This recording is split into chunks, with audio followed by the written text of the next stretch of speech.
اللہ نے فرمایا کہ اے ابلیس، جس شخص کو میں نے اپنے ہاتھوں سے بنایا اس کے آگے سجدہ کرنے سے تجھے کس چیز نے منع کیا؟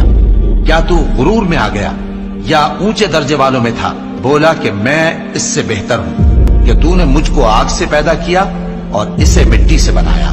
فرمایا بس یہاں سے نکل جا، تو مردود ہے اور تجھ پر قیامت کے دن تک میری لعنت پڑتی رہے گی۔